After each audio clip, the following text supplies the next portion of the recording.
श्री अशोक कुमार कोठारी। आभार अध्यक्ष महोदय, आपने हमें समय प्रदान किया पर्ची के ऊपर। अध्यक्ष महोदय, आपका ध्यान एक महत्वपूर्ण विषय पर चाहेंगे। बजरी और रेत के विषय को लेकर जनता परेशान है, आप राहत दिलाए।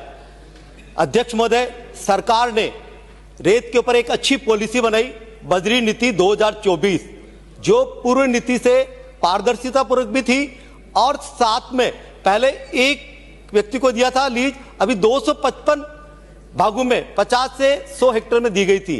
इससे हमारे माननीय मुख्यमंत्री जी का कमिटमेंट था कि रेत 250 रुपए टन में जनता को दिया जाएगा, वो पूरा होता, साथ में रेवेन्यू भी बढ़ता। पर यह पॉलिसी लागू नहीं हो पाई हमारे भीलवाड़ा जिले में, टोंक में, अजमेर में और सवाई माधोपुर में।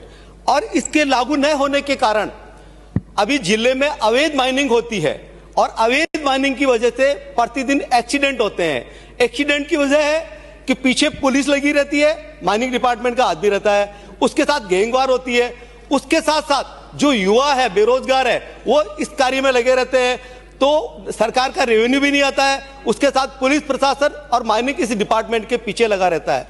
तो आपसे निवेदन है कि क्या हमें जनता को घर नहीं बनाना चाहिए, या उनको फैक्ट्री न लगाए, या अपने इंफ्रास्ट्रक्चर डेवलपमेंट के लिए, इन सब के लिए रेत चाहिए।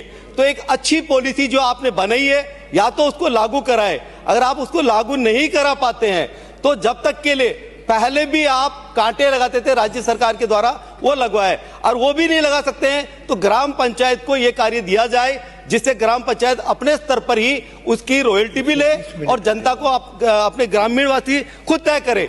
इसके साथ एक और विषय पर आपको ध्यान चाहेंगे कि रेत के ऊपर ही, चंबल नदी के ऊपर जो इसका रेत का जो निकालने का, जो गादी निकालने का जो था, वो एक बड़ी कंपनी को कॉन्ट्रैक्ट दिया जाता है, उसका भी उसको पैसा दिया जाता है, उसके बाद में उसका कोई कैचमेंट एरिया निर्धारित नहीं होता है, तो वो 1 किलोमीटर 2 किलोमीटर तक होना चाहिए, जहां 50-50 किलोमीटर तक अवैध माइनिंग होती है। इस पर भी आपको संज्ञान लेना चाहिए। तो माननीय अध्यक्ष महोदय, ये विषय बहुत गंभीर है हमारे भीलवाड़ा का।